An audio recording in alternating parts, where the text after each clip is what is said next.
With Lululemon, the real gift happens when your holiday checklist is complete. When you give them the softest loungewear set, you both get more moments like this. And this. And this. This holiday, Lululemon makes it easy to find last-minute gifts that bring presents. Open the moment. Shop now at lululemon.com. If it were a different manager, a different team, then I could say yes. So, for example, if it was like Roy Hodgson and he was changing from Johnston to somebody else, I'd be like, yeah, he's done now. Johnston, sit on the bench for a while.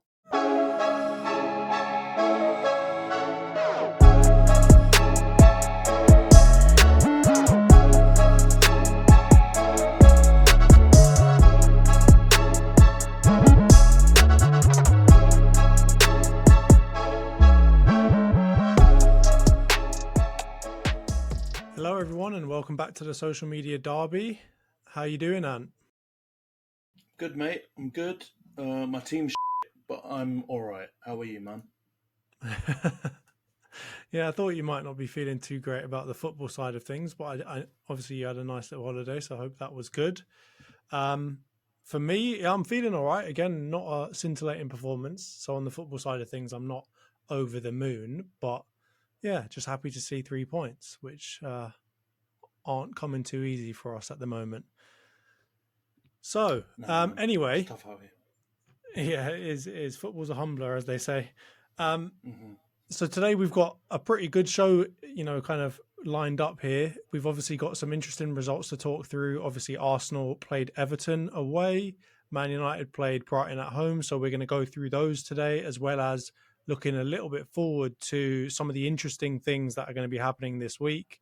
One of which obviously being Champions League football. It's finally back. I'm looking forward to hearing the beautiful introduction music to the Champions League. And then we'll have a little look at kind of the games coming up next week as well. And there's a big one coming up for us on the North London side of things. But let's get into it, Ant. So we'll start with Arsenal because obviously, we'll start maybe with a happier note before we get into what I'm sure is going to become a rattling day for you. So Arsenal 1-0 away to Everton, our major bogey team.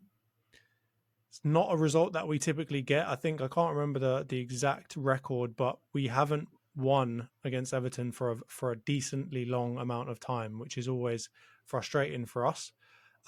Did you watch the match, and what did you think of the result in general? Yeah, so I think the record is you haven't won there in the last 5, of which you've lost 4. So that's pretty poor. And I think if you break it out to like Merseyside or Liverpool as a whole, that record's even harder, even harder viewing, I would say. But I mean, the Liverpool side of things is kind of expected. Going to Anfield's always hard, but you'd expect to pick up some results at Goodison Park, especially considering how poor they've been in the last 3 or 4 seasons. But yeah, you turned it around, and I think it was a decent performance. I don't think it was anything special like you mentioned kind of in your intro.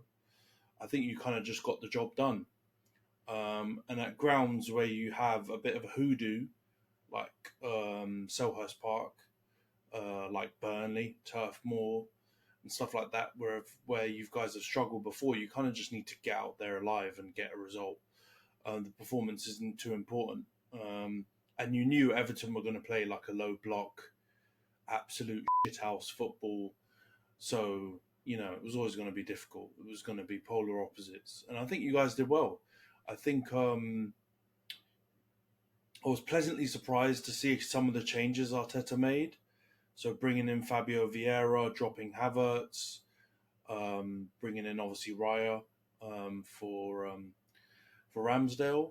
And then I think it was good to see your back 4 as well look like somewhat similar to last season. I think pretty much since the United game, he's stopped faffing about with the lineup too much when it comes to your back line, and you've looked a lot more sturdy. And I don't think some of the misunderstandings have happened. I feel like your back four have looked really, really stable. So I think, yeah, it was a decent performance, man. I think the only kind of negative to come from it is obviously Martinelli coming off and not knowing, I think, how badly the injury is, or what kind of injury he's managed to get, because obviously he scored the disallowed goal and he looked quite lively before he got taken off. So I think that's probably the only minor negative from the game. But what did you take of what did you make? Sorry, of the match, and have you got any players you want to call out as best performers, or did anyone kind of maybe on the other side of things kind of fail to live up to expectations, or what's your summary of the game? Well, I mean, I think I'll start with the kind of team selection. And just as you said, it was nicer to see, particularly in the back line, that defence in a more familiar fashion than we've seen it in the last few weeks. Obviously, I mean, I was still checking like the live score lineups, and I did see that like Gabriel was playing right back, but I'm not sure if they just got that wrong or what happened, because in the game it didn't necessarily feel like he was always playing out wide. So obviously that's just because of how fluid we are in attack versus defense and how the formation kind of changes. But as you said, it was not just nice to see kind of a more settled back line and not see a bunch of players playing massively out of position. So that was the first thing. I think bringing in Fabio Vieira for Havertz was good as well. Fabio Vieira was one of the players in that game that I thought was pretty exciting. Did have a couple of chances that I think he should have done better on, but for the most part was creative, quick on the ball, kind of all the same things that we were talking about before about being really kind of agile, very Bruno Silva like, right? Like he's got that agility to him. He kind of slaloms through certain players. Obviously nowhere near as good as Bruno Silva, who had an amazing week. But I think generally speaking, it was nice to see him on the pitch and see him a bit lively, playing a bit more lively in comparison to how Havertz plays, which is kind of a little bit, lackluster, even though I know that's kind of his style. It doesn't give off the right vibes for me. So I think it was nice to see Fabio Vieira, and maybe they figured out how to play him and Odegaard together, because both of them had a really good game for us. And as you said, obviously, the saddest thing about that game was seeing Martinelli come off within 5 minutes of kind of scoring that disallowed goal. And I've kind of read some of the reports. It seems like it's not a super serious injury, but it also doesn't seem like it's going to be a real short, he's going to be back next week or he's going to be back next game kind of injury. I feel like he's going to be out for a couple of weeks now. They did say it's something to do with like a tendon injury, but they didn't say that it was like an ACL or an MCL or something like that. So I'm hoping that it's going to be not too bad. The max I'd take is like a month out, because I really do think that he's critical to the way we played. Obviously, last week I went on a bit of a rant about how he's underrated, and I still feel that way about him. He was still really, really good. Generally speaking, the match, though, we deserved to win, but at the same time, like 1-0, 2-0 would have been a max of what we would have deserved from that match. We didn't light the world on fire. We weren't clinical again.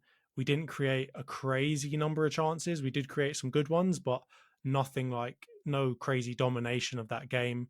Everton just look bloody impotent, man. They can't finish their dinner. And I hate to say this because I like Beto and I think he's going to be good for them, but they can't provide for any of these players. And their probably best chance that they got was Doucouré trying to run through and then dive into Saliba's body to try and win a penalty. And that was about as good as it got. And that really summed up the game from them. It was like, maybe they could have created something, but they just didn't have the nous at the end of it to actually do anything with any of the chances they got. So from that perspective, Everton, you lot stink, and you really deserve to go down based off of that performance. In terms of best performers, worst performers, I think worst performers, I know this sounds really biased, but I don't think anyone stood out as being really stinky. I'll be honest with you. I think it might sound a bit controversial, but Trossard, apart from the absolutely beautiful finish that he put in, was being really wasteful in our own half, which really annoys me. He did it on the back end of last season, where they were like, we were trying to break off of them, and he got a bit too, ahead of himself. It's in a time where we're winning the match. Doesn't need to be doing that, and he gives the ball away stupidly to the opposition, and then it ends up getting into a goal or something like that. So outside of his beautiful finish, some of his passes he was putting in our half were not making me very happy, and I was getting, I was punching pillows and all kinds of stuff. So for that point of view, maybe him, but I feel like that's so harsh based off of how good that finish was. So I'm going to leave him out of it and just say no one. For best performers, I think Odegaard was classy as always, very Rolls Royce like, just very, didn't make a lot of mistakes, was really in the game. Obviously, it's not Man City, it's Everton, so it's probably easier for him to get into the game, but he was good. Rice again was, as always, again, a very kind of a solid 7, solid 8 kind of player, and I feel like that's what we're going to be getting from him a lot in this season. And then I want to give like a special mention to Fabio Vieira, because I went in on him pretty hard last season. Said he was super lightweight and afraid looking of playing the ball, but he played against Everton, who, as you said, could be, arguably the biggest houses in the league, and he held his own. So can't fault him too much for that. That's kind of how I'd probably sum up the game. Nothing to light the world on fire, but as you said, just nick them 3 points and get the hell out of Goodison Park, man. Yeah, no, 100%. I agree with your special call out for Fabio Vieira, because I think I was joining in with you last season saying he was very, very lightweight and flimsy, and it was a big question mark whether he would be able to cut it in the Prem. And I think even from the sub appearances that he'd had earlier in the season, he looked like he was bringing something else to his performances. He looked way more dynamic. He looked like, I'm not saying he's now looking like more of a man who's able to handle the Prem, because I still think he's quite slight, but it looks like he's developing a style and a way and an approach that you mentioned. You kind of combined Bruno and Bernardo Silva together earlier. Oh, yes. You mentioned him. You I was him thinking Bruno Silva don't sound right to me. Yeah, Bernardo Silva. Apologies. One's getting but Silvas and Fernandes he's quite mixed up. Yeah. His style is quite similar to that, and I think he hasn't quite, I think, developed all the nous and some of the kind of like game intelligence that maybe Bernardo has. And I think, we're talking about a player who's probably knocking on the door of world class, if not already world class. So that's fair enough for someone who's kicking off their second campaign in the Prem. But he looked good, man, and I agree with you. The finishing, he's still got to fine tune that, and he looked like he could definitely. Someone with a bit more experience would have maybe taken one of the chances he got, but I thought he did well, man. I think he was probably your standout performer, but there were like the rest of your team dropped 7s, 6.5s. Like no one was below an average, and I think the majority of your players were just above average, and that's good enough to beat. To be honest, a really poor team, and I'm not going to rant on them again.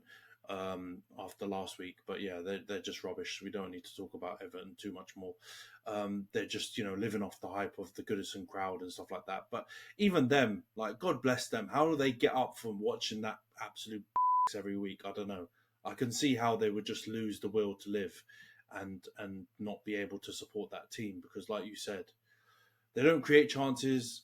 Even if they did, I have no faith that any of their forward line can put them away. And what you'd expect from a Sean Dyche team in defence, they just don't have. So, it was a surprise that you actually didn't score more goals. But I think you just, weren't at quite the levels to maybe put them away clinically. But still, a very good result. So let's talk through because there's a couple of big talking points around the game, as well as obviously to do with the performance. The first one being Arteta's decision to drop Aaron Ramsdale for David Raya, and kind of some of the comments he made around last season contemplating swapping the goalie out mid-game to try and affect a change in the performance. First of all, what's your take on the Ramsdale for Raya swap? And do you now think Raya will be your number one? And then, what's also your opinion on some of the comments? Because I found them a bit weird, the Arteta ones, to be honest, around the swapping goalie mid-game. Kind of makes it seem, or he's hinting that he was kind of unhappy with maybe some of Ramsdale's performances last season, but didn't have the balls to maybe make the decision. Or how did you take it? So, I mean, first of all, I think his comments obviously are going to come across as weird, because it's well known in football today that that's not something you do with goalkeepers, right? You can do it with any other position on the pitch. You can't do that with goalkeepers unless it's coming up to a penalty shootout, right? It's the only time we've ever really seen goalkeepers get subbed off when it's not an injury. So obviously from that perspective, you're talking about what we're going to call a very traditional league, right? We've had this discussion about some of the new rules they're bringing in. No one in this league likes change, right? And so when you get, again, a manager who is kind of perceived by the media to be like a mini Pep in the fact that he's trying to do a lot of these tinkery type changes that Pep has become known for over the last however many years, obviously it's going to come across to the media and to influencers as being really, really weird. And I mean, I was watching, a well-known podcast earlier ran by a goalkeeper or a former professional goalkeeper. And they were talking about, oh, they hate it. It's horrible to see, it's terrible for confidence. It's terrible for this. It's terrible for that. And I feel like we're all kind of overdoing it a little bit. And I think it's firstly because of the fact that Ramsdale is an English goalkeeper, and because for the most part, even our opposition fans don't hate him. Obviously Tottenham fans do, and they gave him a swift kicking last season. But for the most part, people like him. He's like a decent guy. He's been pretty candid about, how when he came to the club, everyone was kind of being a bit harsh to him and so on and so forth. So that doesn't add to the fact that, it doesn't make it easier to swallow what Arteta's trying to do. Had he done that with like Matt Turner and Raya, no one would care. They'd be like, it's a bit weird, but yeah, kind of do what you got to do. But the fact that it's Aaron Ramsdale, he's kind of been like that underdog story where we bought him from a team that was terrible. Everyone expected him to be terrible. And he came in and kind of worked his way into it and got a lot of the fans and a lot of the pundits on his side. So because of that, it's to the point now where most people probably agree that he should be England's number one. So all of that stuff makes it a lot more difficult to swallow, and it just highlights or gives a lot of these pundits and journalists a lot more kind of motivation to talk about it and to say it's weird and to kind of essentially just condemn the idea of it in general. And so I think for me, the jury's out. I don't mind the idea of playing two different goalkeepers every now and then. I do disagree with the idea of changing goalkeepers in the middle of a match, just because I think it's like hooking someone after you've put them on as a sub. It's kind of like that Abui type thing where you bring him on in the 23rd minute and take him off in the 45th. It's horrible for morale. But I don't disagree with the fact that you can start Raya when you feel like it fits the game better. As much as we want to say like Raya and Ramsdale are similar players, they're not exactly the same. I think Ramsdale's quite clearly, in my mind, a slightly different kind of goalkeeper. First of all, in his stature. Second of all, in the type of distribution that he has, in terms of what he's got in his locker when it comes to distribution. I think he's really good with his arms, pretty good at kicking out of his hands.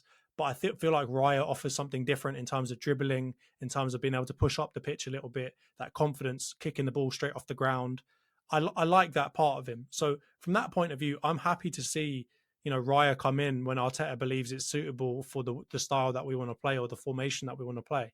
So from that point of view, I'm not too bothered. Now, in terms of Ramsdale and how I feel about him, I do think it's going to be a kick in the face or a kick in the teeth for him. Not because of what Arteta's done, but because of what the media are saying about it now, right? And we've seen the media makes things 10 times worse. They amplify all of the negative effects of some of these kinds of things to the point where I think he's probably going to be reading some of that and think, oh, crap, I've lost my place now, where maybe Arteta's already told him, actually, this is how things are going to be. You're going to play these games and not play these games, that kind of stuff. So I think it will actually hurt Ramsdale in the long term. And I think it's going to be the making or breaking of him. If he can deal with this properly and not let his performances drop, I think we're all good. If you start to see some clangers, because he does have a bozo gene in him every now and then, I do think it could be the end of Ramsdale, and it could be just Raya's going to come in and be our number one. So I think the jury's out. It's out for now, but it's all going to depend on Ramsdale's mental and how he can deal with not being number one goalkeeper for every single match. So that's kind of how I see it. Long-winded response. Yeah. No. I get you, man. I think it's very diplomatic response of you. But I agree with the sentiment. But I just think, like, ultimately, Arsenal are going to be the winner, right? So if Ramsdale bounces back and gets his place back, that would surely signify that his levels have gone up. and the competition has worked, and he's proven to be a better goalie than David Raya. If Raya keeps him out now and performs at a high enough level, and stylistically it makes more sense for Arteta going forward, then Arsenal also win. So in terms of Arsenal, I think this is a lose-lose, because I don't believe the hype in that this can cause major instability and all that kind of stuff. I mean, it could cause one of them to get pissed off, sure, and maybe asked to leave, sure. And sure, it might hurt the England national team because you wouldn't have a second goalie behind Pickford who's playing for one of the big 6 teams in Champions League and all that kind of stuff. And it might be slightly harsh and upset one of the 2 goalies. But this was always going to be the scenario. This was inevitable as soon as you signed Raya. This was always going to happen. There's no way Arteta can keep them both happy, because they both want to be number ones and play all the games. So there was either going to have to be a compromise, or one of them was going to lose out. And I think, like you said, our great British media obviously going to prefer Ramsdale wins the battle and then, carries on to be the number 1, and Raya proves to be the number 2, or ends up, leaving at the end of the loan at the end of the season. But this is not that's not the reality. I understand what you're saying. The only slight disagreements I think I'll have with you is around innovation around football. You're right. We don't like change, but there's some things that have been tested before. We've seen other managers try to have goalies for different cups and spread the kind of the load across a couple of goalies, and pretty much it's never worked. And I think there's too much proof and evidence that it wouldn't work to do it that way. And goalies are like a very unique, strange crop of people, and the position is very unique. So I think there's reasons why it hasn't worked before. There's reasons why, like you said, and I agree with you, pulling a goalie in the middle of a match would be bonkers. Not only for the goalie who's coming off, losing confidence, but also the goalie coming on. Because you put him in the thick of it, he's not warm. He hasn't caught his eye. He hasn't got his eye in. You're kind of weakening yourself in that position. So I think some of the comments are weird. I think he's just trying to justify his decision, which is fair enough. My manager's been talking up his ass recently, so I'm not one to point fingers when I can point them back at myself. But it's just an inevitable situation. He's going to piss off one side, and I think I do agree with some people who've said this is probably the plan all along, to find a time to bring Raya in, and he's the real guy that he wants to be number 1. Because stylistically, I can see that. But here's my response to that, and here's maybe a silver lining for Ramsdale is he didn't have a clanger and then get switched out. I feel like that would be different. If he had a bunch of clangers, like some De Gea type, he did something wrong, and then he got switched out, I can see him thinking, okay, I've lost my spot now because I'm obviously not good enough. And that's where I feel like there's maybe a silver lining for him, that it's a stylistic thing and it's not necessarily a choice based off of him not being good enough. You know what I mean? Because the game before this against Man United, he didn't have a clanger. He was actually pretty decent for the most part, right? And so from that point of view, I can kind of see maybe that keeps him feeling a little bit better, that maybe he's going to get back in, because it might just be a stylistic choice. And so from that perspective, I feel like that gives me a little bit more maybe confidence also that he's not, because I don't want to see the end of Ramsdale. I'll be honest with you. I also have some bias that he did really well for us last season, and I want to be able to see him in the team. I've watched all these documentaries now with him in them, and he seems like a really level-headed, kind of down-to-earth guy, and he's got a bit about him that makes him what I want to see in a goalkeeper for Arsenal, gives us a bit more kind of grittiness. So I think from that perspective, I think he can look at it and think, okay, maybe it is just a stylistic choice, and I will get my chances to get back in certain other games. So I don't know what's been discussed between the two of them.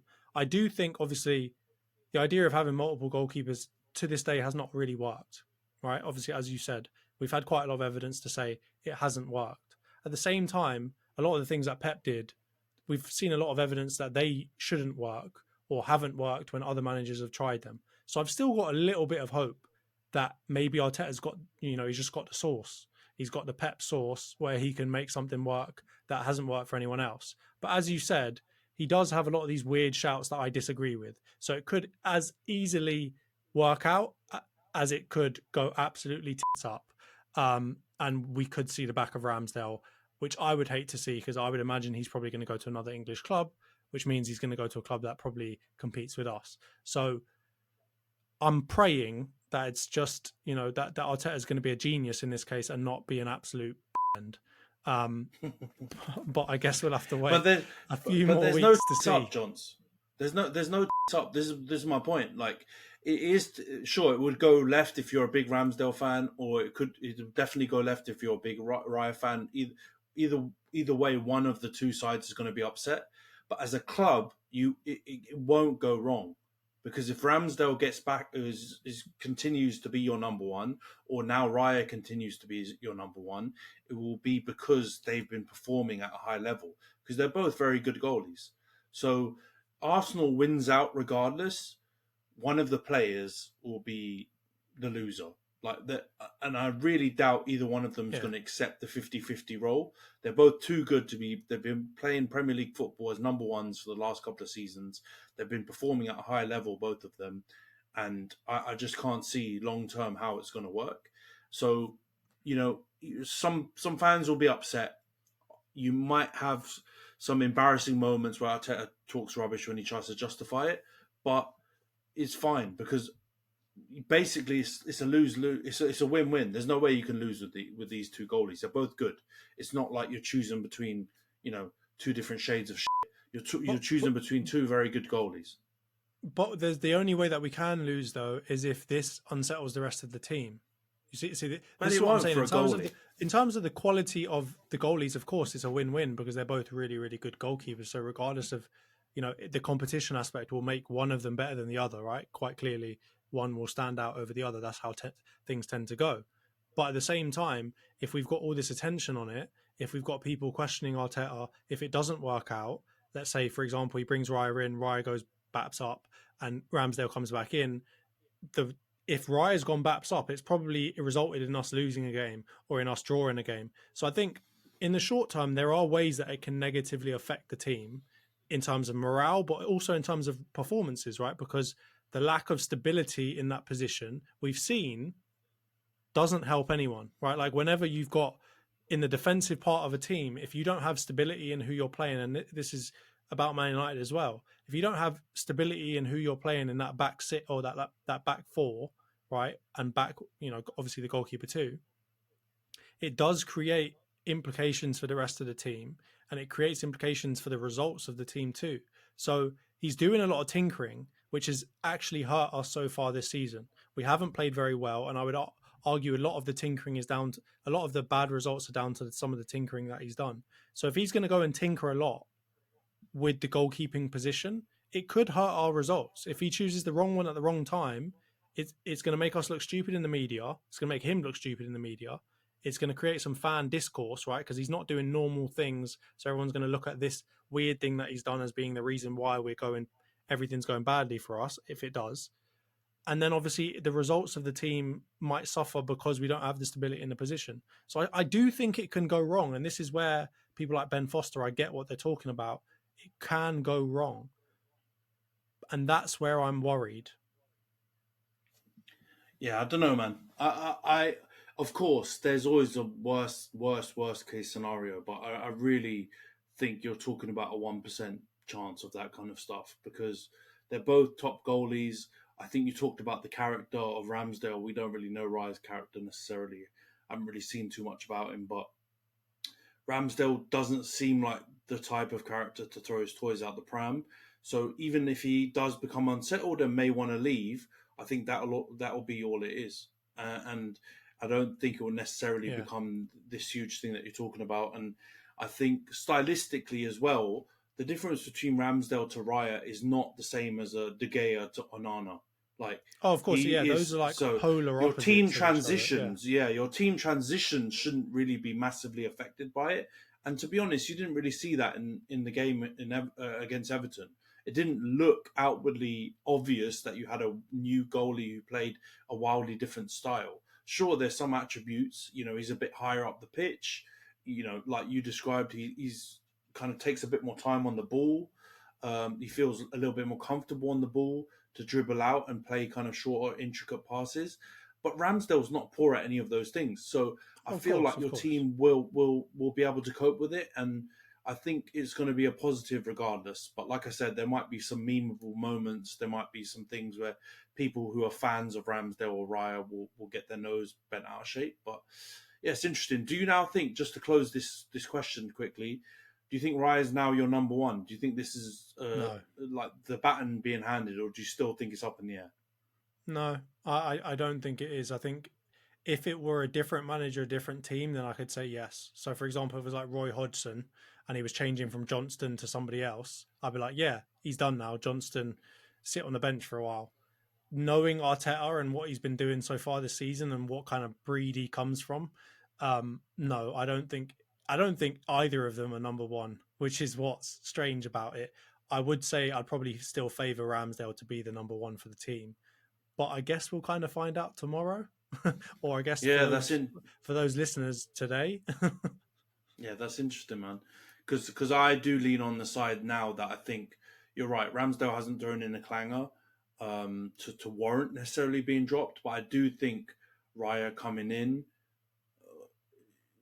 will lead towards him being the number one now. And I do think Arteta got him in with the view for him to be the number one eventually.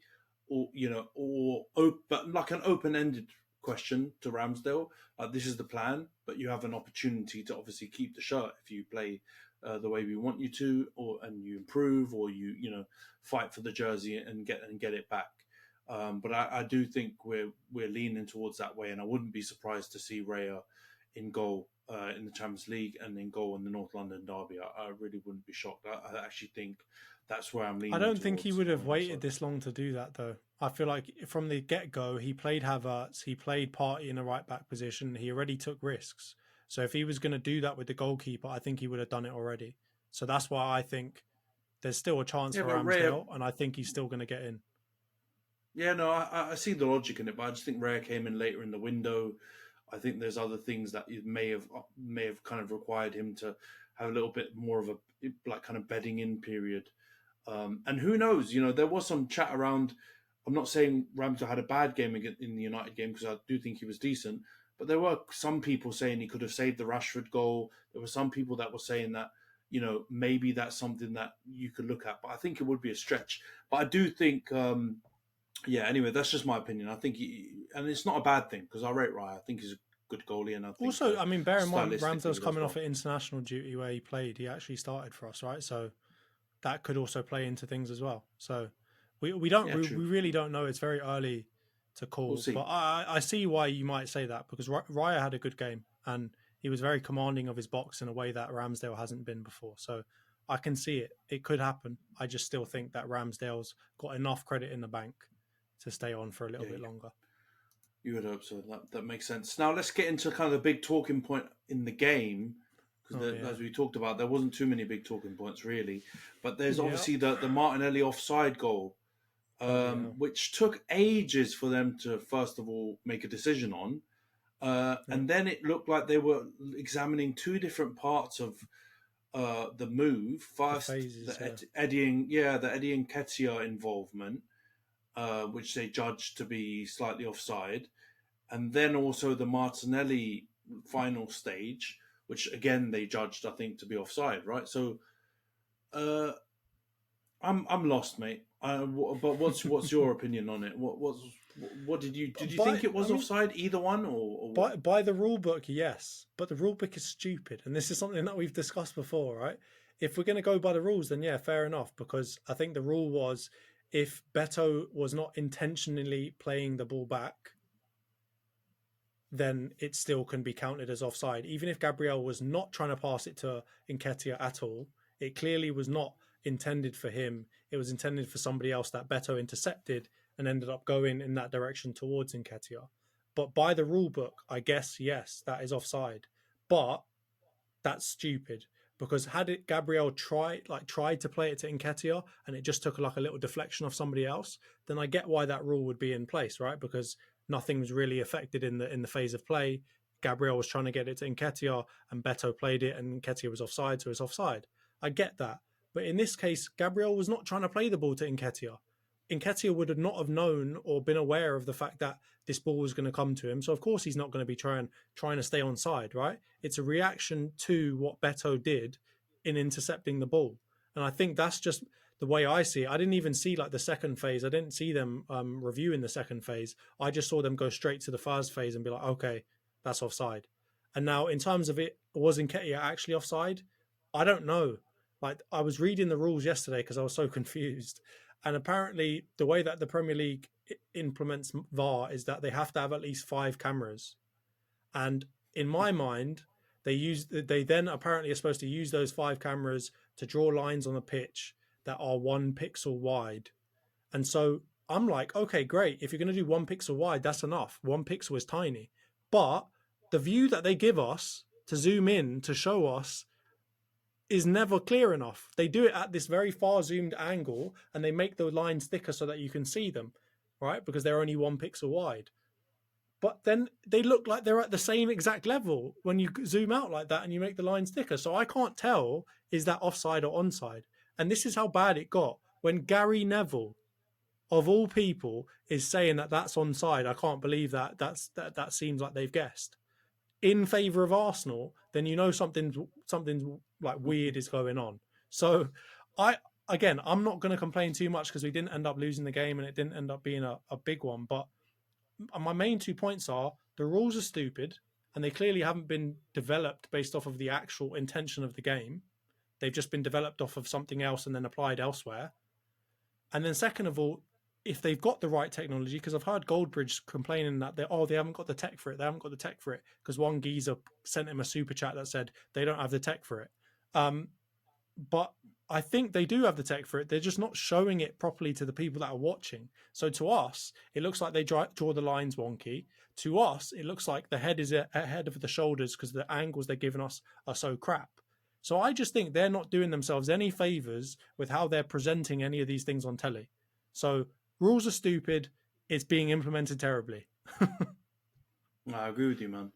I've never understood that intentional back pass, unintentional pass from your own teammate making you on or offside thing. I think it was a lot clearer how it used to be, where if a defender made contact with the ball and you were in an offside position, you're automatically not offside and you take intention out of it. But they've changed the rule recently and it, to be honest, confuses the F out of me now. And now you're bringing intention into the decision-making process. It becomes even murkier, like the handball rule, which we won't talk on anymore until the next one F's me over or F's you over. But yeah, very, very smelly decision.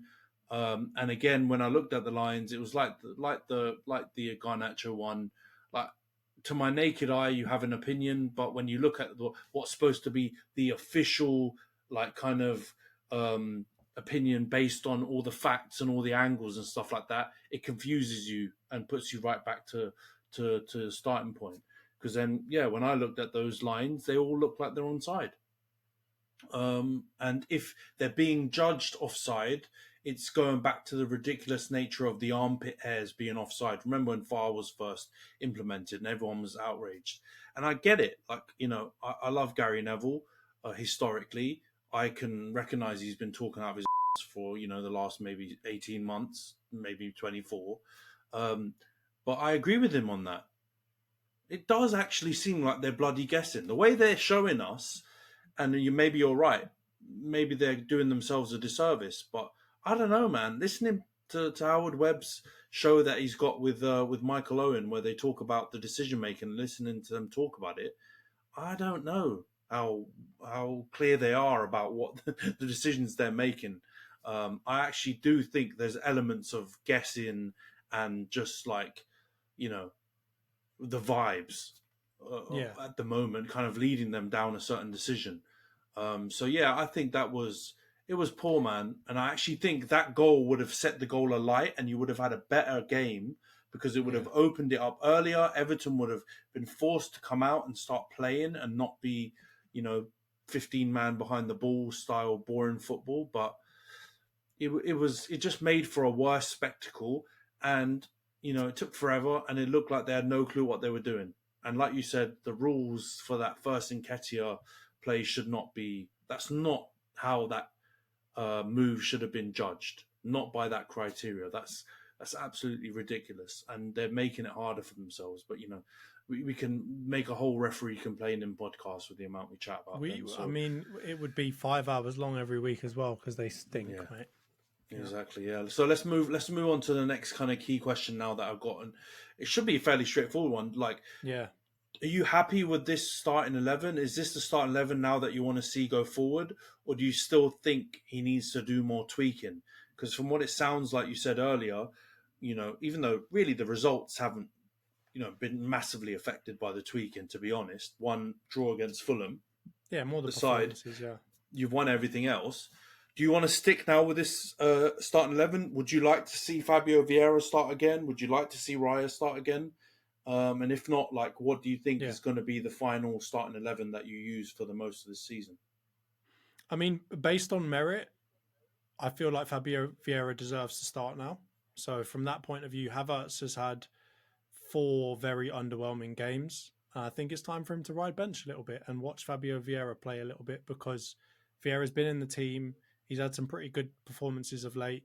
I know it wasn't great at the back end of last season, but he looks like he's, confident. And I think it's always good for a manager to take advantage of that confidence when they can. So I think he deserves to play. I mean, again, with the Raya question, I don't mind either of the two. If he wants to start Raya, that's totally fine. I think he should still go back to Ramsdale, just because I think, again, as you were kind of talking about before, we know what we've got with Ramsdale.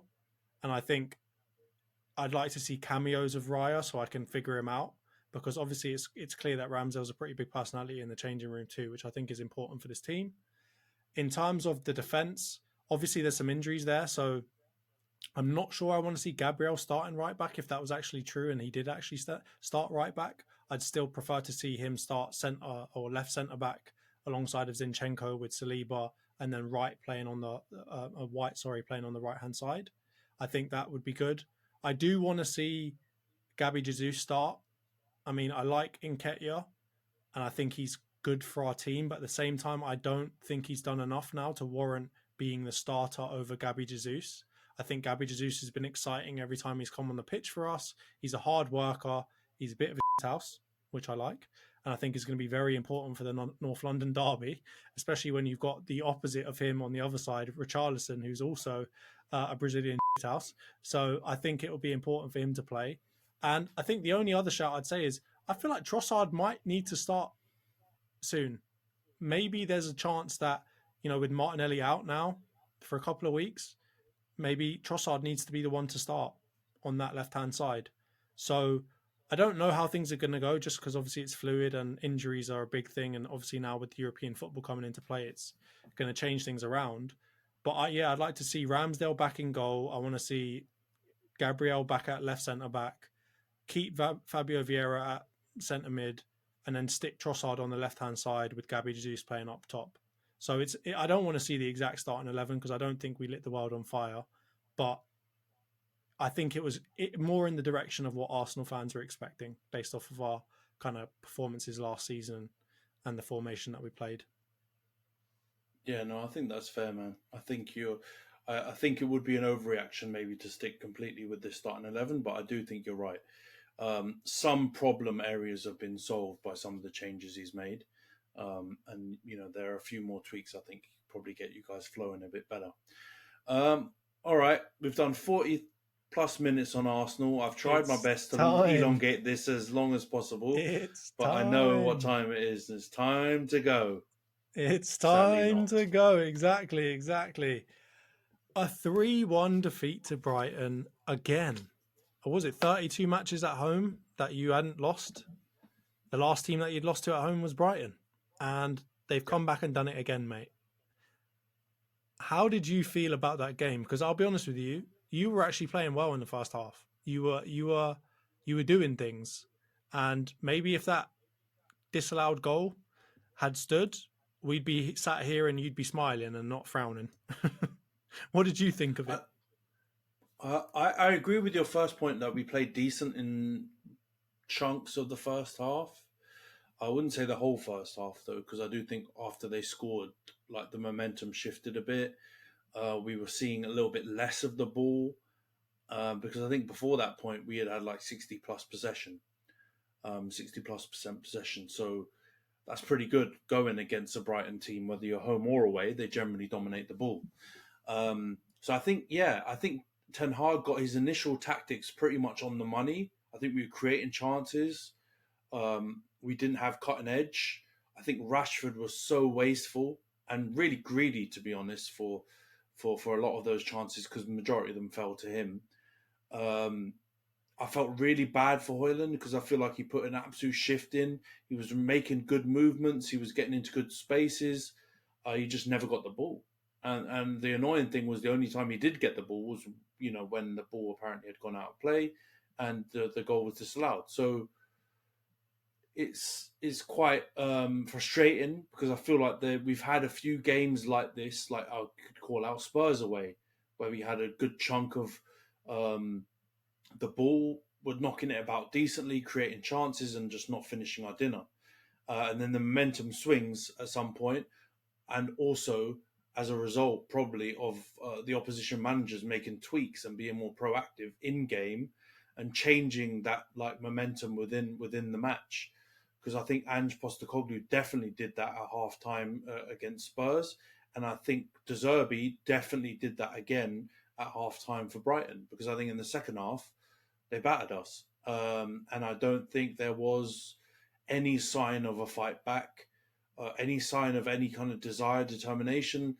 Seeing some of the goals that Brighton scored in the second half and the way that they just moved the ball around us and we were like statues, and you see players, and again, I don't want to hammer Rashford because I love old Rashi, but just not even making an effort to close people down, like jogging, just looking disinterested, looking like, he don't stink and he's too big for tracking back and chasing players. It's not looking good, bruv. That performance was it's hard to say performance because, like you said, the first half was decent, and I feel like we were more than a match for Brighton. But the overall game, the drop off, the way we ended up just getting moved to in the second half, it's not good. And hearing some of the comments after, again, I don't know what Ten Hag's been smoking recently, but nearly every single press conference he's just doing his best Danny Mills impression and just straight waffling out of his arse. But I don't know if crisis is the right word, but we got big issues, man. We got big issues.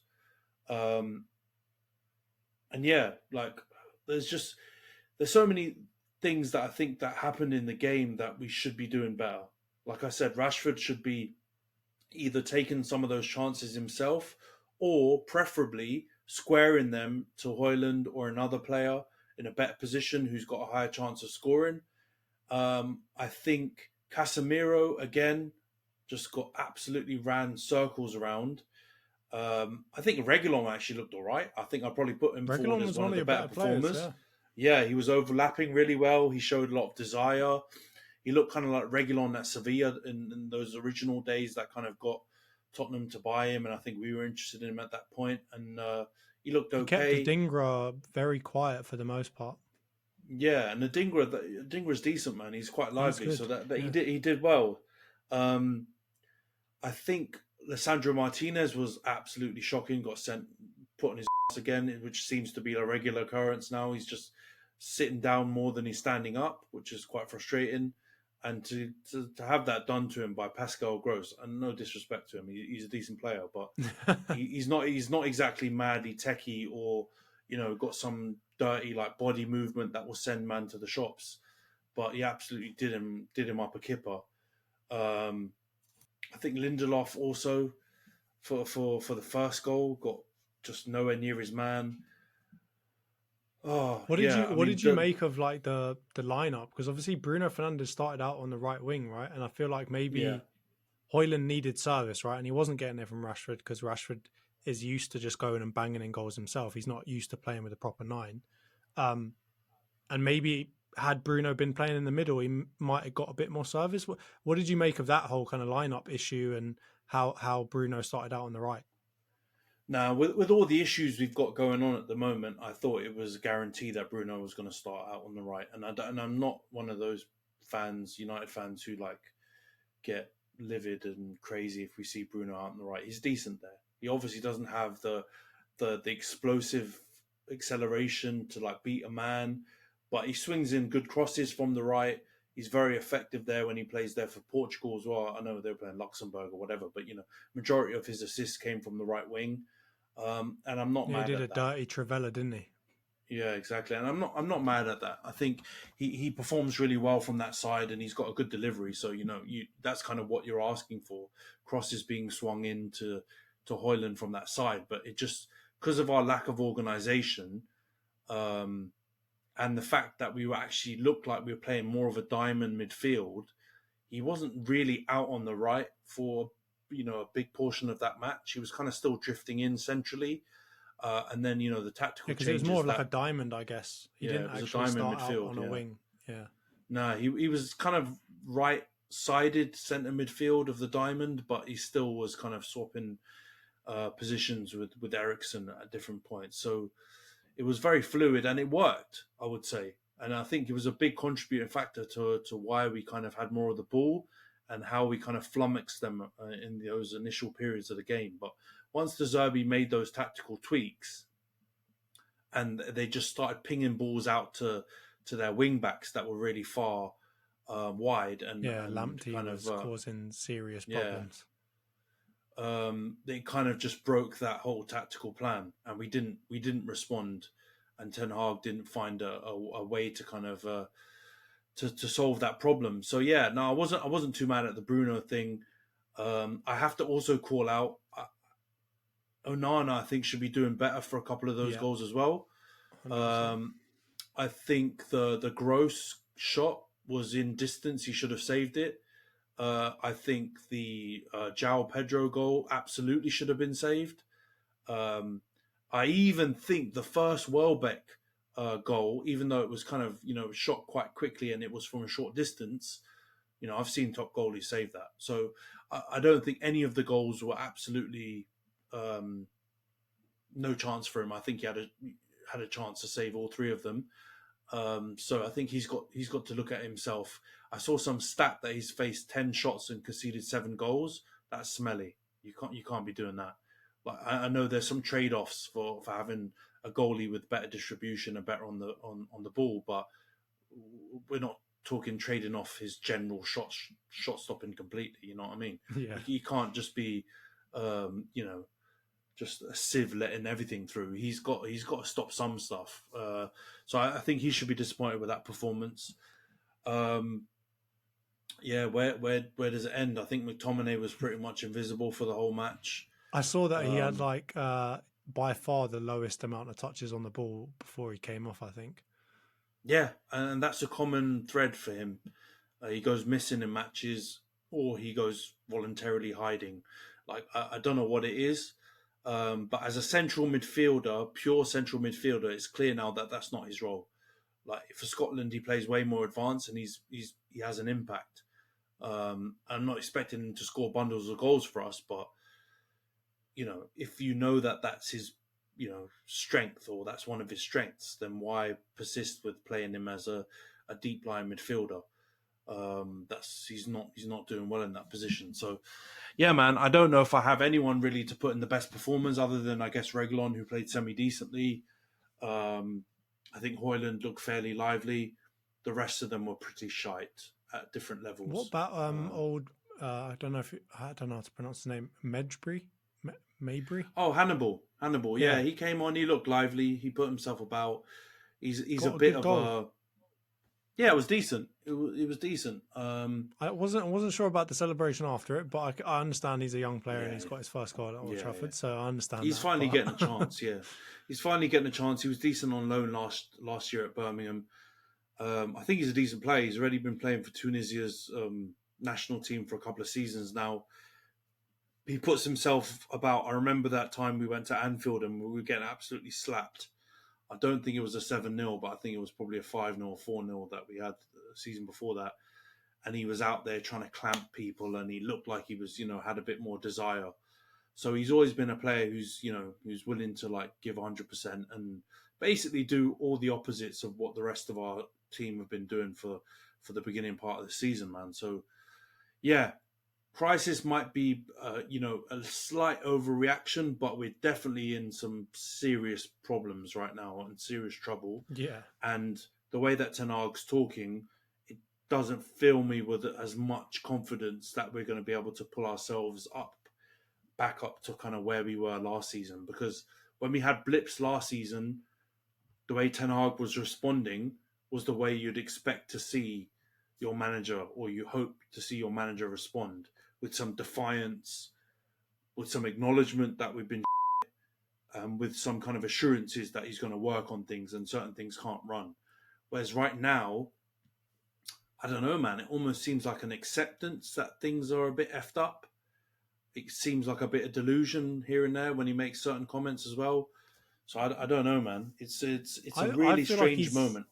He does seem to be getting somewhat desperate at the moment, because obviously I think that was something that I think I really liked about him last season. And I mentioned it at the end of kind of when we were wrapping up last season. I mentioned it must feel really good. I think there was the episode where Dom came on, and I mentioned it must be really good to have a manager that's like super defiant and kind of answers questions well and shows like real accountability, like kind of total accountability for the team in his press conferences.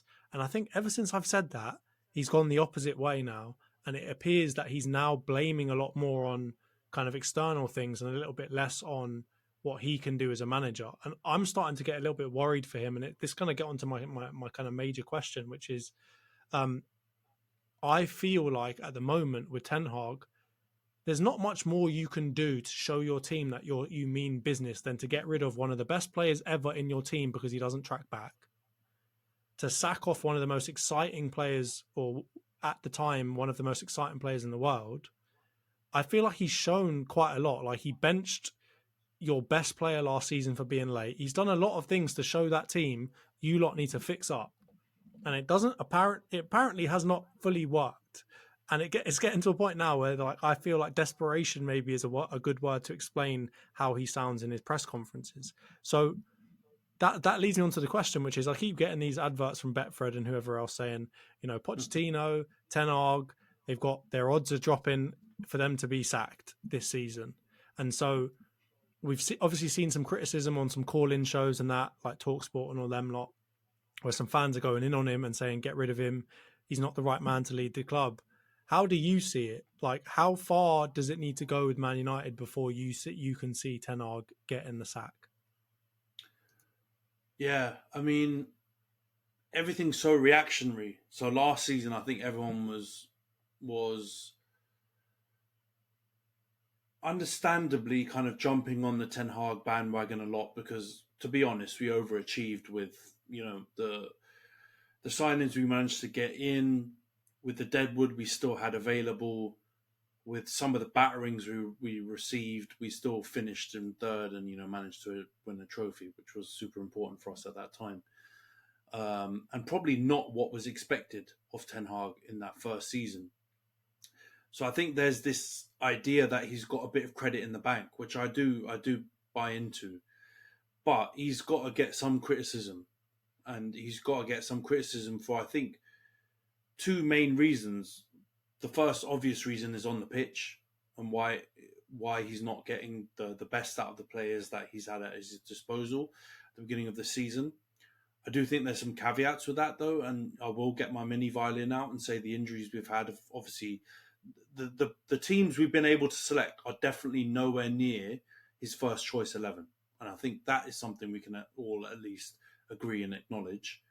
So it's been quite difficult. He's had some obstacles on that side. Then you've obviously got all of this crazy. He is justified in the external factors thing because having Greenwood, Sancho, and Antony situations all happening in quick succession before kind of the season's even kicked off is mad. Like I can't think of another team that's had to deal with that many separate crazy incidents in such a short space of time. But again, there's no one to blame for that other than ourselves and the club. Maybe not Ten Hag, because I don't think he's created these situations. I know there's some content creators out there that blame him with the Sancho stuff, and I have to have my say on this very quickly. He's right, and he's well within his rights to explain the reason why he didn't select Sancho. And if it purely is because in his mind, his training levels haven't reached the required level to start or be in the squad, then that's fair. That is not him digging out a player. I don't know where we've gone with all these fans and content creators and people in the football like fraternity and society, where they all think this now justifies like throwing him under the bus and saying he's done XYZ. Watch the press conference. He couldn't be more clinical in the way that he says it. There's no emotion. It's clear there's no like deep ulterior motive. He's just explained the situation. Now, some people might be right in that he's doing it to try and get a reaction. Sure. But he didn't do a Jose. He didn't do a Pep. He didn't do some managers who've gone out there and absolutely thrown them under the bus. What he did was actually very timid, very tame, and I think something that a manager should be allowed to do without getting all of this backlash that he's now gotten from the media and some of our own fans, some rival fans, talking about how they're throwing him under the bus. Jadon Sancho has dealt with this absolutely poorly. So, okay, football's changed. You may not be able to be how Sir Alex Ferguson was, Arsene Wenger was, and have complete control in the club anymore and treat players in a certain way anymore, and that's fair enough. But you should now and in the future always be allowed to explain why a player hasn't been selected without it being this big thing that's been created. It's only become a big thing because Jadon Sancho decided to post his iPhone notes on social media and talk about him being a scapegoat. And the annoying thing is the media have now made him a scapegoat, but I don't think Ten Hag had made him a scapegoat. Ten Hag had backed him this whole time and literally just said he didn't train well. Like, my God, that's not digging someone out. And that's certainly not scapegoating. So sadly, I think his career is going to be done at United. And I think he's only got himself to blame. I really don't think you can blame anyone else in this scenario.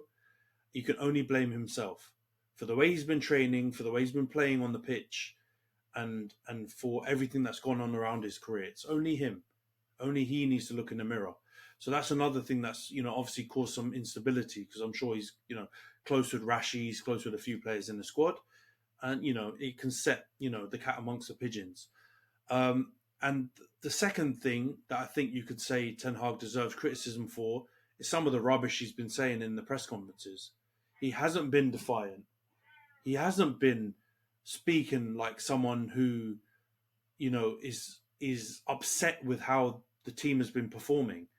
And he's completely kind of gone inward, and kind of now it looks very much like he's kind of just accepting of how things are going, and now trying to take no responsibility for how the team is performing and trying to resolve some of the issues that I've just mentioned. So he absolutely deserves criticism. He absolutely should not be waffling some of the rubbish he's been saying in press conferences. At the same time, there shouldn't be fans going on TalkSport or wherever saying he should be sacked and he's caused all these problems. He's literally the firefighter taking on a whole building on fire. And he's not to blame for that fire. He's just trying to fix it. He might not be, aiming his hose at the right areas to get it done at the moment, but he's trying. And our club stinks. And it's the one thing that rival fans have been saying forever. And to be honest, a lot of United fans have been saying for a good chunk of time, we are a poorly run club. We've made so many mistakes, some of which that have been invisible, but they all eventually come home to roost. And sadly for Ten Hag, it seems to be a lot of them are happening now at the same time, and he's having to deal with them. So, sure, he definitely should be doing better. He should definitely be getting the players to play better. He should definitely be talking with more sense and more defiance in his press conferences, and he hasn't been doing that recently. But I don't see a world in which he's no longer the manager this season. I think he'll see out the season regardless. Gotcha. Well, I mean, I agree with you for the most part of that. I definitely think that Sancho has kind of brought it upon himself, and I feel like, you know, when we were watching the TalkSport kind of press conference clip, he was pretty clear about it. There was nothing disparaging that he said about Sancho, and I think everyone kind of just made a much bigger deal out of it because of the fact that Sancho came out and kind of answered it. So I do think maybe Sancho is the one that kind of started that, but then there's got to be a ton of blame placed on the media for how they kind of just amplified it and made it go a lot more viral than it really needed to be. There's nothing wrong with calling a player out if they're not training well. If it's completely different, then Sancho, come out and back yourself. Tell me exactly what he did to say that. Don't just give me a cryptic message to say you're being scapegoated and it's for other reasons that you won't name. So come out, do a Piers Morgan interview if you have to, mate. I don't mind. Do whatever you got to do. As well. At this point, Piers Morgan will take anyone he can get. So I would have respected. I would have respected that more. Like the Ronaldo Piers Morgan thing, he literally just like dropped a bomb and he was like, massive this. cojones. It's irreparable. Yeah. I'm just going to go and do, what I can and just go out with a blaze of, I don't want to say glory because it ended quite sadly. But Sancho did it so timid. It's literally been consistent. His performances, his behaviour, everything about Sancho since he's been at United has been timid. Even his response to Ten Hag was timid.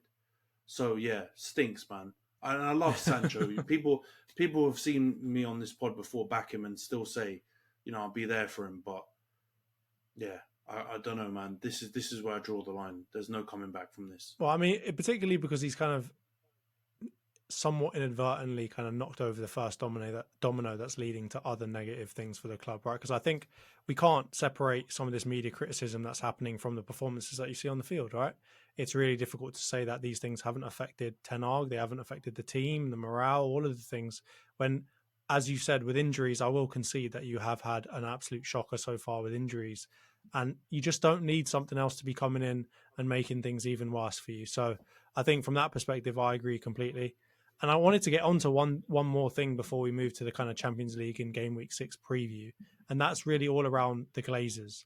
I saw Gary Neville came out on X and he wrote quite a long tweet addressing the fact that it's still the Glazers' fault, kind of alluded to the fact that if you own a business, you have to own all of the failures and all of the successes by yourself. That's what you have to do. So I wanted to just kind of get to that point and say, he kind of had mentioned, performances on the pitch can be erratic and cyclical, but it's the owners that put you in the best position to actually win matches and for that performance to be kind of positively cyclical, right? To be more often than not good. So I guess my question to you is, like, how much of the blame for the recent performances and the recent issues that you've had can be put on the Glazers? Do you think it's like 100% their fault? Do you think it's 50-50? Where are you sitting here? It's a hard one, man, because I've obviously seen that tweet from G Nev. He's been fairly consistent in the last 2.5, 3 years or so with this criticism of the Glazers. Obviously, most United fans would agree that they're absolute scumbags and we need to get them out. But it's hard for me to say like every single morsel of blame can be put on their doorstep. Like they are obviously the owners, so they control the purse strings. They set the culture. They are directly responsible for a lot of the instability and malaise that we've seen this summer with all the sale rumors and all of these things going on around it. So I think they are heavily to blame for basically the moment Sir Alex Ferguson left the club till now. I think when Sir Alex Ferguson and David Gill were there, it was obvious that they ran the ship and that the Glazers were kind of silent investors just raking in the dough as, the club was getting more and more successful. As soon as they left and they got more control, they've proved to be completely incompetent. They've proved to not give a shit about the club and the team and the performances on the pitch. They've been terrible custodians of the club. Like they've literally let the stadium rot. They've let our training facilities just, be overtaken by pretty much every single Premier League club. So by every barometer you can look at a good owner, they pretty much fail all of them. The only one that people and the argument people use around the spending money, I get it. It's true. They could have been worse, even worse. They could have decided they're going to spend 5% of our revenue rather than 40% or whatever it is that they end up spending on transfers. But the thing that people always forget to, and it's a problem that your club, Johnson, and Arsenal have as well, is we sell poorly. So when you look at, for example, Liverpool, who are another club where their owners don't put any of their own money into it, they kind of don't have to, because they run the organization, they run the business well. They put good people in position to make key decisions that will help, set the club on the right course. And big part of that is selling. And you guys are terrible at selling.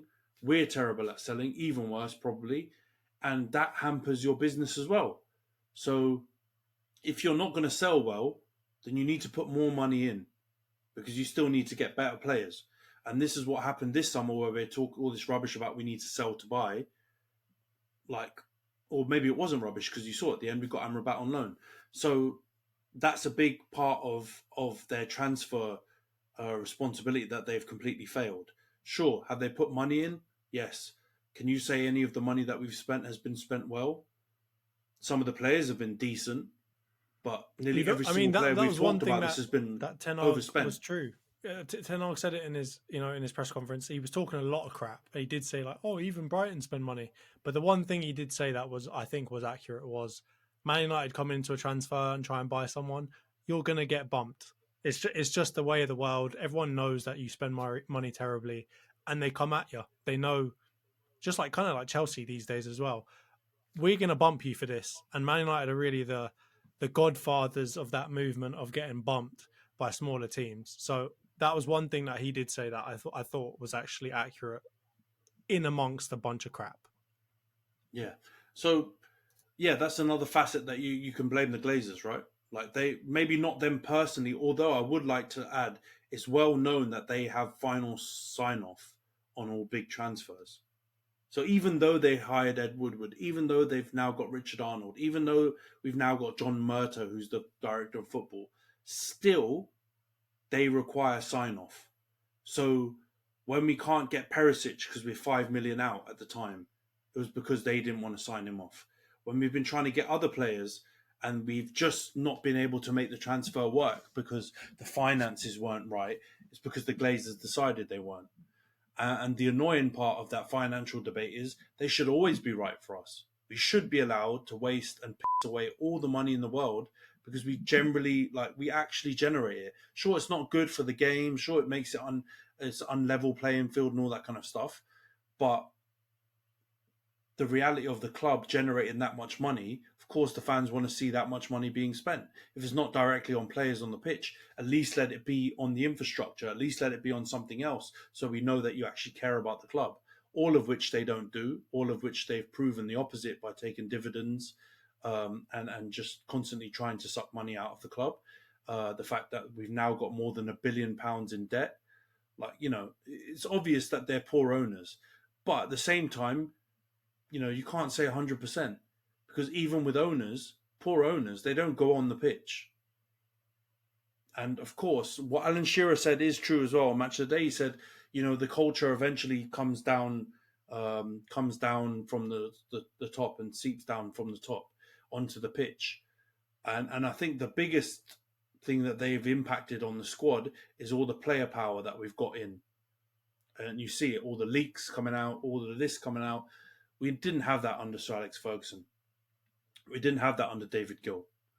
And ever since they've been more involved in the club and the running of the club, we've always had that. And it undermines the manager. It undermines the harmony in the team, because then they don't sell those players who are upset. They don't sell the Maguires, the McTominays, the Dean Hendersons, all these people that have been creating instability in the team. They keep them. So it just allows that kind of negative culture to keep growing and becoming a bigger and bigger problem. So, yeah, I would give them a lion share of the blame, 100%. They smell, they're terrible, and they don't care about us. But yeah, 100% is mad. And of course, we've got the tools. They have bought some players for us to do better than we're currently doing. So it's not 100%, but they will always be involved as a reason as to why the club is failing, as long as they're the owners, because they've proven it non-stop that they don't care about the club.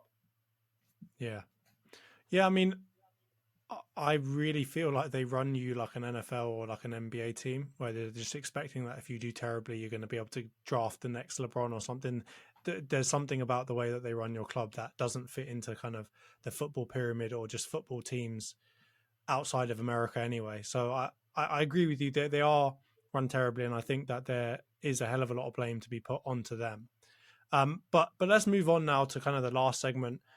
Obviously, the Champions League is back. Well, hey, we've got some big games coming up tomorrow for both Man United and for Arsenal. We'll start with United. So you guys have got Bayern away. Good luck with that one. But luckily, you're going to have a nice little easy return back to the Premier when you come back to the Premier League with an away match against Burnley. Let's quickly review both of those or preview both of those matches. Tomorrow, there's a funny tweet going around that Man United had tweeted out that they're going to they've just given Bayern the 3 points and they don't want to go to Germany. How do you think it's going to be on the pitch? Do you think you're going to get battered? Do you think you'll turn it around? Are you going to get a bounce that Ten Hag has typically seen when he gets battered?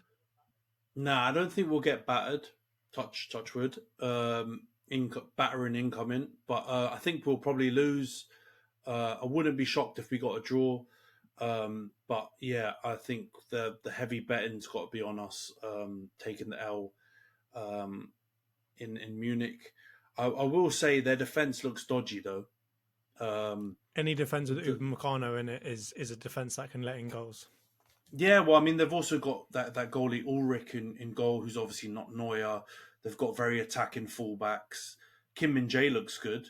But he can't clean up for Upamecano. Exactly. Sometimes. Exactly. They've basically got two bums next to him because De Ligt is absolutely shit as well. So it's just absolutely next to Kim Min-jae. He's basically by himself trying to mop up all of the disasters going on around him. I think also the fact that they haven't really got a pure DM that Thomas Tuchel's happy with as well kind of leaves them a bit exposed. So I wouldn't be shocked to see us, make an impact and score a couple goals, create them some problems. But ultimately, our defence is poor and Harry Kane's on a scoring streak. So I would expect us to lose narrowly, or maybe 2-0, 3-1, something like the Brighton score, to be honest. And for the Burnley game, I expect us to win, but I expect us equally. I expect it kind of to be the reversal of the Bayern game. I expect us to get a narrow win. I don't expect us to pull up trees. I don't expect us to spank them. I expect us to be really nervy. The only benefit, I think, is that Vincent Kompany's Burnley play open football. So that will give us a chance. You're going to get chances, yeah. Yeah, we'll get chances, and I think we should have enough about us to get a narrow win. I don't think it will be special. I don't think it will be something that will really build the confidence, but I think it will just be the kind of, the starting point for us to hopefully start building some better results on top of. But yeah, as you can imagine, off the week I've just had in the last couple of weeks, I'm not filled with loads of optimism. But yeah, let's hope on Saturday evening I'll be coming off at least one win this week. Let's talk about Arsenal though, because you've got 2 home games. I think your Champions League draw has been fairly kind to you. So you got PSV at home, played them in the Europa League last season, beat them at home, lost away. You've got Spurs at home on the Sunday, North London derby. What's your take? What do you think though? How do you think those games will go? I mean, as you said, we've had a generous draw in the Champions League. We characterized it as a Europa League group. So I think from that perspective, we should beat PSV. I wouldn't be surprised if we drew with them or if it was a narrow victory. We should really batter them, but again, I think last season we were supposed to batter them too, and we didn't really do that on both legs either. So I think from that perspective, I think we'll get a narrow victory against PSV. And then for the Arsenal Spurs, the North London derby, I have a bad feeling. And the fact that they come back from that bloody, potential loss against, was it against Sheffield, right? Against Sheffield United. Bloody hell. There's something in the water over there, man. And I'm not looking forward to that game because we've looked shaky and they've looked not clinical. They haven't been like dominating every single match, but they look like they've got a clutch gene about them. They're looking very kind of Tom Brady-ish, Cristiano Ronaldo type at the moment, where it doesn't matter how badly they play, they're somehow going to get a win. And I think riding that high and just riding the high that I know is going around Spurs' fans kind of fan base right now, I feel like they're going to come prepared to that game. Even if it's Arsenal at home, they're going to be singing their hearts out and just going to play real attacking football. We haven't looked super solid at the back, and it depends really heavily on if Partey comes back by then and if he decides to stick him at right back again, which if he does, then I can see us letting in at least 2 goals. But if we start with the same kind of lineup as last week and, we are coming off of a win against PSV, I can see us winning it. But I don't want to sit on the fence. I'm just going to say I think it's going to be a draw. I think it'll be a 2-2 draw, a thriller. And I don't think Arsenal will dominate that game as much as I would love them to. I think Spurs are a higher caliber in terms of that attacking threat going forward than the teams that we've played so far. And I think they will punish us. If Fulham can get a couple goals against us, I dread to think what bloody Maddison, Son and all of them are going to do to us. Yeah, I think we've kind of weirdly got the opposite way round, haven't we, for the next couple of fixtures? We've kind of got the bigger Champions League game. You've got the bigger Premier League game on the weekend. But I think you'll fare much better off in your bigger clash. I think you'll beat Spurs, but I think it will be a real good game. And I think they'll give it you just as much as you're going to give it them. I think, Arsenal and Spurs are set up now to like similar way, I guess, that you were in the seasons gone by, where that home crowd and the home leg of your double header in the season is going to have such a huge impact on the result. And I think it will be that slim of a margin that if you do win, it will be because of that crowd lifting you. Because to be honest, Arsenal United was the same thing. The crowd did in those final 10 minutes or so added time really push you over the line. There wasn't a huge difference, I think, on the day.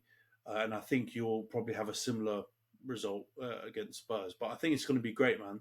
I'm going to be primed to watch that on Sunday afternoon. I think it'll be a great game. And I think it'll at least be entertaining. I think it'll be more entertaining than the Arsenal United game because of the way Spurs play. And I think you guys will rise to the occasion. So I'm looking forward to it, man. We got a good week of football. It's always nice to see the Champions League come back, even if we're due to get a slapping. It is, and I'm hoping that we'll see Newcastle get a slapping today. But anyway, I think we'll go ahead and wrap it up there. Obviously, it's another sore week for Ants and the United fans. So hopefully, well, actually not hopefully, but I'm sure you're hoping that the episodes will start to be a bit more positive for you.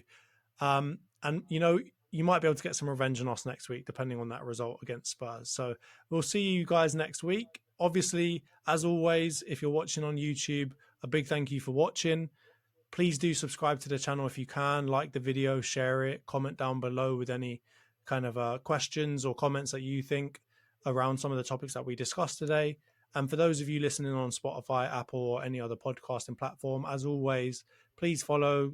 Again, thank you for listening and give us a 5-star review if you can. It does really, really help in terms of our kind of rankings and getting more eyes on the pod.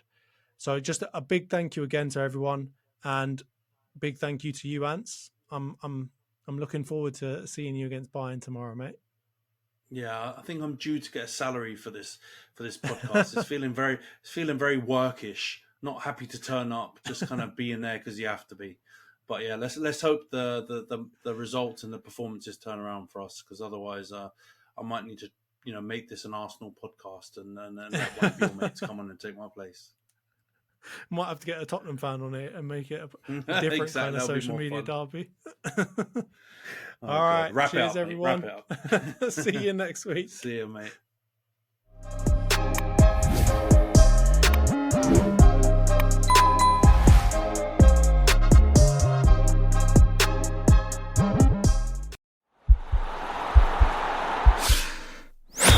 This podcast is part of the Sports Social Podcast Network.